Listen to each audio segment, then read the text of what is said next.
My Chinese air diesel heater has come in and it's well packed, so I'm quite pleased because it must have had a hell of a time getting here from China.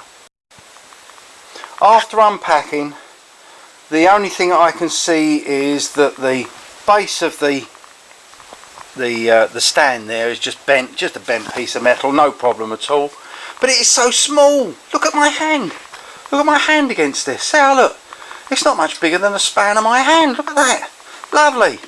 2 handles on it. Beautiful. Control in the front. I've got the LED one. And also the 4 outlets. Yeah, it could have 1 outlet really, but it doesn't make any difference. The only other thing that was damaged on it was the pipe where it had been standing on it. You can see it's been flattened, but it's only aluminium, so you can open this out. Wouldn't be a problem at all. Just open it out, and I don't want it all anyway. But there you go. So let's have a look inside and see what it's like inside. The red part of the case comes away. Just these clips, 1, 2 and 2 on the other side. So let's have a look what's inside. Right, well, taking the clips off, you've got the main unit, which is underneath here, which is 12 volts, got clearly marked on it. You've got the 5 litre tank, and look at this, 2 nice terminals to connect to. Don't know if you can see this, a bit dark, but that's the inlet. And you've also got a hole in the bottom here, which you can use for the exhaust. And before anybody says anything, yes, you do get the exhaust, so that can actually exit from out of here. Nice and simple. And your connections there, you actually get the cables for that too. Everything else is done. There we go. The only problem that I can see is this front part of the casing there that goes to the 4 outlets. It's not pushed in for some unknown reason.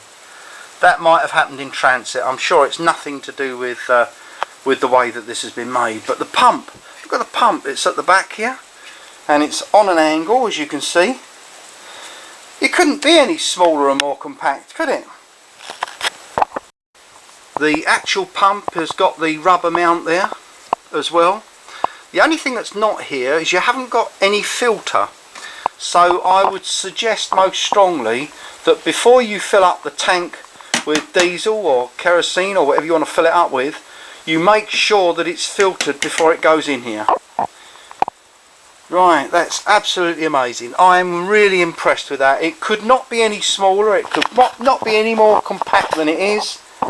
And I wouldn't think there's many things that you wouldn't have the room to install this in. Now, I also got with this the remote control and also the other fittings. I've got the air intake filter, but there's no silencer with this. So the tube that goes out, the exhaust tube that goes out, you've got no silencer, but that's the only thing. But you can pick them up on Banggood or AliExpress. So I am not cribbing in the slightest. I think this is an amazing piece of kit, and if it works as well as I'm expecting it to, then my shed's going to be nice and toasty.